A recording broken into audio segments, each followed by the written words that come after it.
Hello everyone, welcome to my channel Bhavani teacher.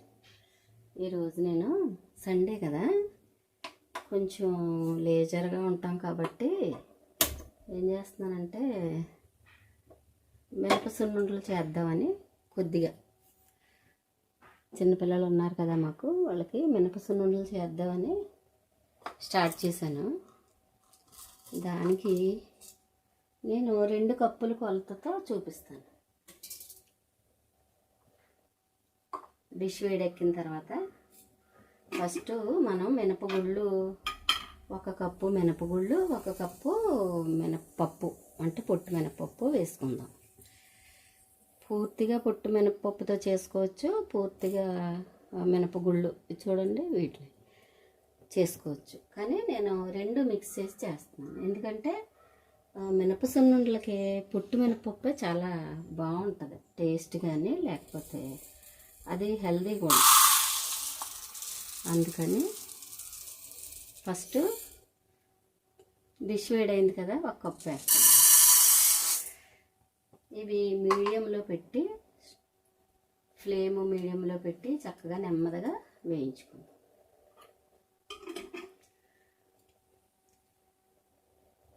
మినపగుళ్ళు 1 cup, మినపపప్పు పొట్టు మినపప్పు 1 కప్పు వేసామంటే మనం ఇంకా పుట్నాలు అంటాం కదా, పుట్నాలంటే వేపుడు శనగపప్పు అనమాట, అదేమో 1 కప్పు వేసుకోవాలి.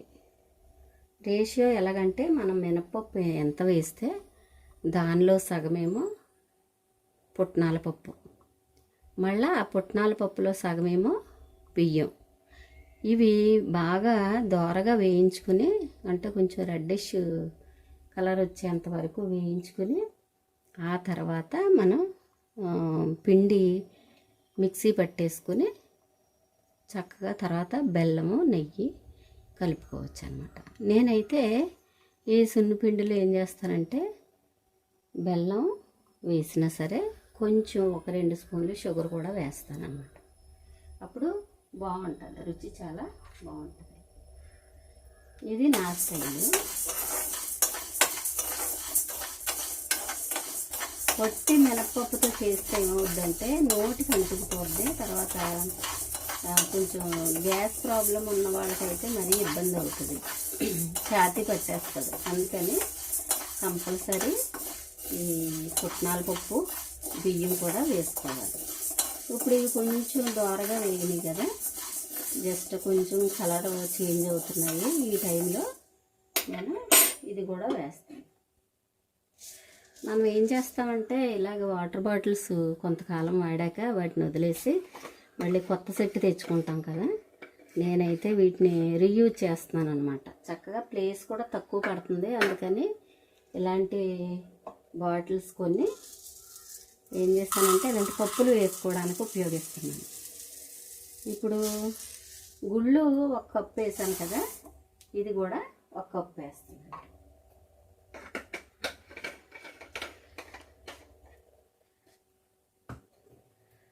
వేసి 2 కలిపి చక్కగా మొత్తం వేయించుకుందాం.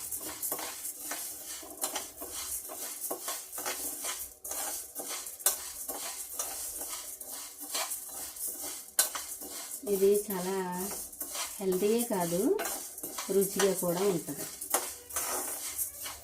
మీ కొలత ఎలాగంటే బెల్లం నేను తీసుకునే కొలత మినపప్పు ఎన్ని కప్పులు తీసుకుంటే అన్ని కప్పులు బెల్లం అయితే సరిపోద్ది, అంతకు మించి వేసుకోక్కర్లేదు. ఇది మా అమ్మమ్మ గారి దగ్గర నుంచి నేను నేర్చుకున్న విధానం. చాలా అంటే చాలా బాగుంటాయి. మినపప్పు ఇలా వేస్తుంటే కమ్మటి స్మెల్ వస్తుంది, మంచి సువాసన వస్తుంది. బాగా వేగిన తర్వాత కూడా మనం ఇది నుండి వచ్చే వాసనకే గమనించవచ్చు, అంటే పప్పు వేగిందా లేదా అనేది. కమ్మటి స్మెల్ వస్తుంది. ఈ పప్పులు పూర్తిగా వేగిన తర్వాత ఆ మంచి స్మెల్తో మనం పప్పులు వేయించుకోవడం ఆపేసుకోవచ్చు. చూసారా నేను ఎలా కలుపుతూ ఉన్నాను, ఎందుకంటే ఒకే చోట అవి పప్పులు మాడిపోకుండా మనం అలా వేయించుకోవాలి. బాగా వేగిన తర్వాత చూపిస్తాను. చూడండి, ఎంతవరకు ఈ కలర్ వచ్చే వరకు వేయించాలి. నాకైతే 12 నిమిషాలు పట్టింది ఇలా వేయించడానికి. ఇప్పుడు దీన్ని ఒక ప్లేట్లో వేసేస్తాను. ఇప్పుడు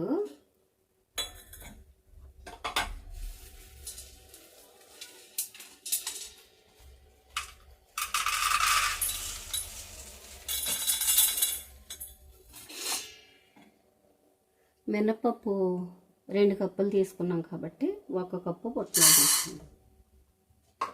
ఇది కంపల్సరీ ఈ మెజర్మెంట్తో చేసుకుంటేనే బాగుంటుంది. దీన్ని కూడా కొంచెం దోరగా వేయించుకుందాం.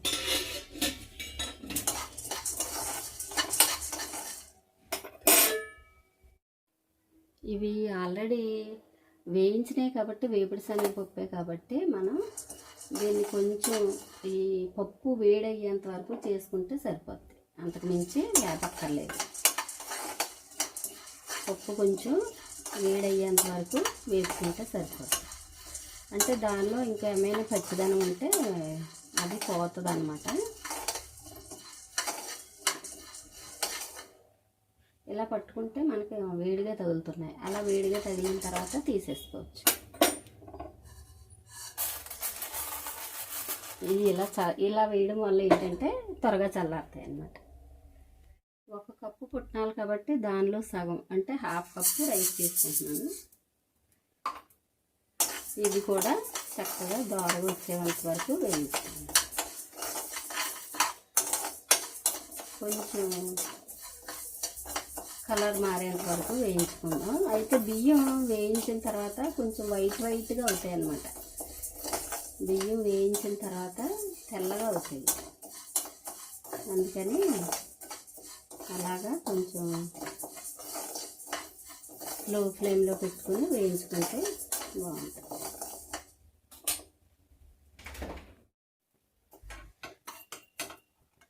చూడండి, ఇలా వేగేంత వరకు కూడా మనం వేయించుకోవాలి. ఇప్పుడు నేను స్టవ్ ఆపేస్తాను. ఇప్పుడు వీటిని ఇలా 2 నిమిషాలు కలుపుతూ ఉంటే ఇంకా కొంచెం కలర్ మారుతాయి అన్నమాట. ఆ తర్వాత మనం వీటిలో వేసేసుకుందాం. వేసుకుని బెల్లం కొంత కూడా చూపిస్తాను మీకు.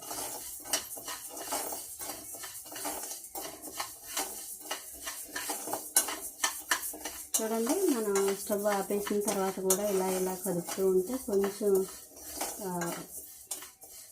లైట్ పింకిష్ కలర్లో వస్తున్నాయి కదా. తెల్లగా వచ్చిన బియ్యం మళ్ళీ కొంచెం రంగు మారుతున్నాయి అన్నమాట.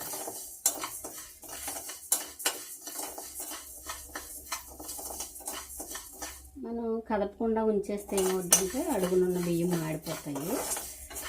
పైన ఉన్నాయి మాత్రం కొంచెం నీట్గా మారుతాయి. అందుకని తప్పనిసరిగా ఇలా కలుపుకుంటూ ఉండాలి స్టవ్ ఆపేసాక కూడా. వీటిని కూడా దీనిలో వేసేద్దాం. ఇప్పుడు ఈ బాగా చల్లారిన తర్వాత మనం మిక్సీ పట్టుకుందాం. ఈలోపు బెల్లం కూడా కొలిచి పెట్టుకుందాం. కప్పుతో 2 కప్పులు తీసుకున్నాం కదా మినపప్పు, అలాగే బెల్లం కూడా 2 కప్పులు తీసుకున్నాం. మనం మినపప్పు ఎంత తీసుకుంటే బెల్లం అంతే తీసుకుంటే సరిపోతుంది, అంతకు మించి అక్కర్లేదు. ఇలాగా కొంచెం క్రష్ చేసిన దాన్ని కొలిచి పెట్టేసుకుందాం. తర్వాత మిక్సీ చేసుకుందాం.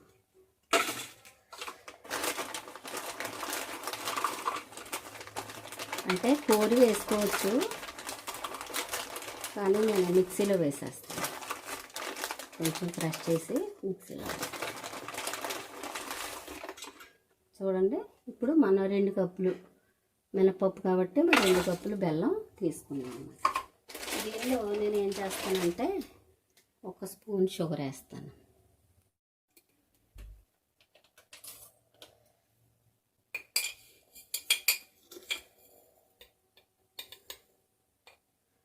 ఒక స్పూన్ షుగర్ వేసి దీన్ని మిక్సీ పెట్టేస్తాను అన్నమాట.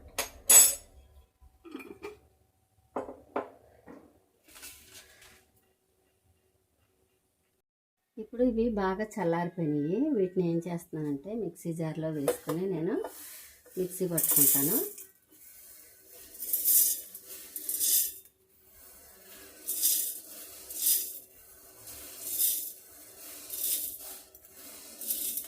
పూర్తిగా చల్లారాక మాత్రమే మనం మిక్సీ చేసుకోవాలి, లేకపోతే మిక్సీ పాడవుతుంది. వేడిగా కూడా చట్నీలు కానీ ఏది కూడా వేడిగా ఉండగా చేసుకోకూడదు మిక్సీ. ఇప్పుడు పౌడర్ చేసుకొస్తాను. ఈలోపు బెల్లం కూడా బాగా చిన్నగా తరిగేసాను.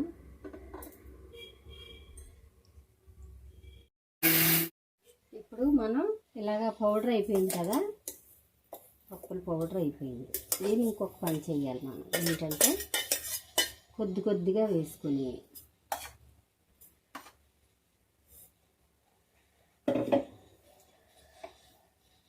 ఇలాగా మనం కొలిచి పెట్టుకున్న బెల్లం ఉంది కదా, దీనిలో వేసేసి ఇప్పుడు ఈ పిండిలో కలిపేసి దీన్ని మనం కొంచెం కొంచెం మిక్సీ జార్లో వేసుకొని మిక్సీ పట్టుకోవాలి. అప్పుడు పర్ఫెక్ట్గా కలుస్తుంది అన్నమాట పిండిను బెల్లం. ఓకే, ఇది 3 పార్ట్లుగా వేద్దాం.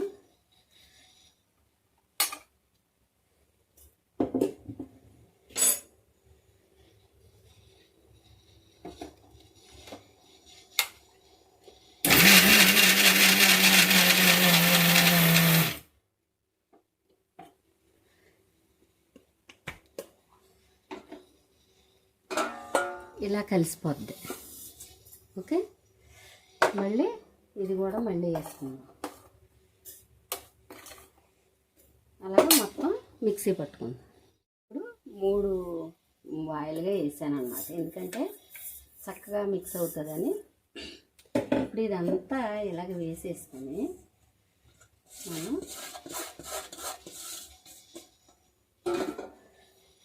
ఇలా కలిపేసుకొని ఇప్పుడు మనం నెయ్యి ఉంటుంది కదా, నెయ్యి కొంచెం ఆయిల్ 2 వేసి చక్కగా ఉండలు చుట్టుకుంటే ఎంతో టేస్టీ మనకి సున్నుండలో రెడీ అవుతాయి అన్నమాట. ఓకేనా, నేను నెయ్యి నూనె వేసి కలిపి చూపిస్తాను. నెయ్యి నూనె అనేది ఎలాగంటే ఫస్ట్ వేసేస్తాను అన్నమాట.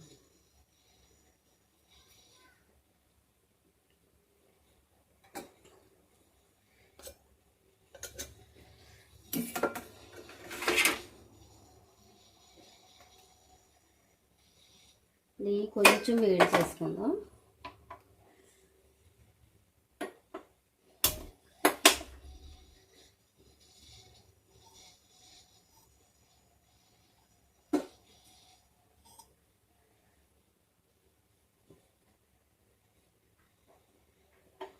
మనకు తెలుసు కదా, కొంచెం వేడి సెగ తగలగానే నెయ్యి కరిగిపోతుంది.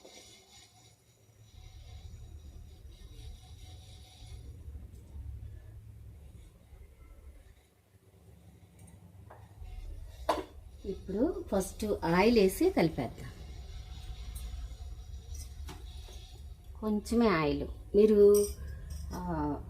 వేరుశనగ నూనె తీసుకున్నా పర్వాలేదు, నువ్వుల నూనె తీసుకున్నా పర్వాలేదు. నేనైతే కొంచెం వేరుశనగ నూనె వేస్తాను. చివరకు ఉంది. ఇలాగా ఆయిల్ వేసి కలిపేసుకుందాం. ఫస్ట్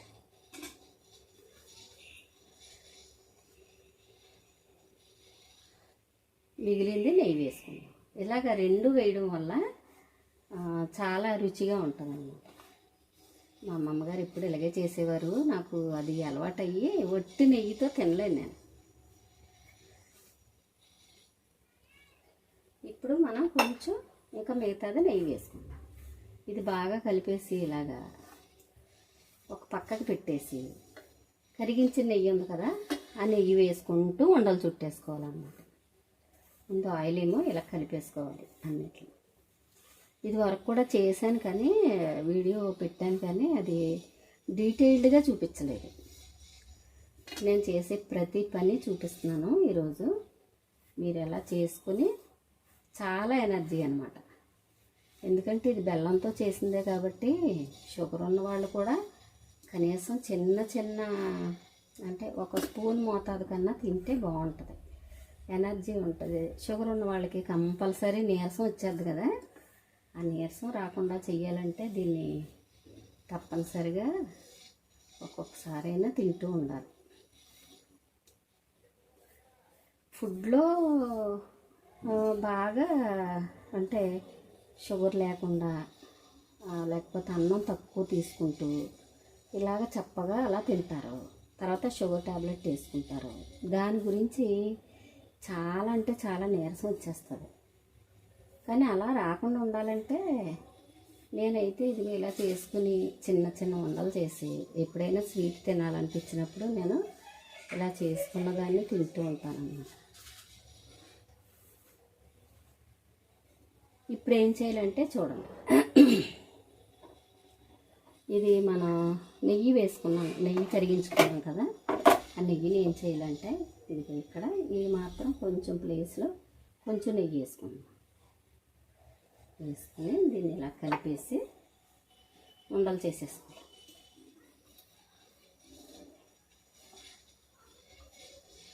ఇలా కలిపేసుకొని అంటే హార్డ్లీ ఇది 1 అవర్ కూడా పట్టదు. మనం పప్పులు వేయించుకోవడం దగ్గర నుంచి మొదలు పెడితే ఉండలు చుట్టుకునేంతవరకు గల టైము 1 అవర్ కంటే తక్కువే పడుతుంది. ఈ పప్పులు వేయించిన పప్పులు నానడానికే మనకు టైము, తర్వాత పప్పులు వేయించడానికి కొంచెం టైము తప్ప మిగతాదంతా కూడా చాలా ఫాస్ట్గా అయిపోతుంది. ఇక అంతా మిక్సీలోనే కదా. ఇదివరకు అయితే మిక్సీ కాకుండా మామూలుగా చేతితోనే చేసేవాళ్ళం.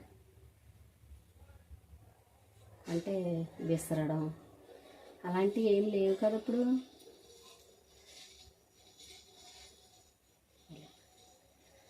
మనకి నెయ్యి ఎక్కువ కావాలంటే ఎక్కువ వేసుకోవచ్చు, లేదంటే కొంచెం వేసినా కానీ ఉండయ్యేలాగా చేసుకుంటే సరిపోతుంది. ఇలా చూడండి, చక్కగా చాలా రుచిగా ఉండే. ఈ కొలతలతో వేసుకుంటే మీరు స్వీట్ సరిపోయిందా లేదో చూసుకోక్కర్లేదు, లేకపోతే అవన్నీ కూడా చెక్ చేయక్కర్లేదు. మామూలుగా మనం ఇలాగ కొలత ప్రకారం చేసేసుకుంటే ఎంతో టేస్టీ సున్నుండలు 1 గంటలో రెడీ అవుతాయి.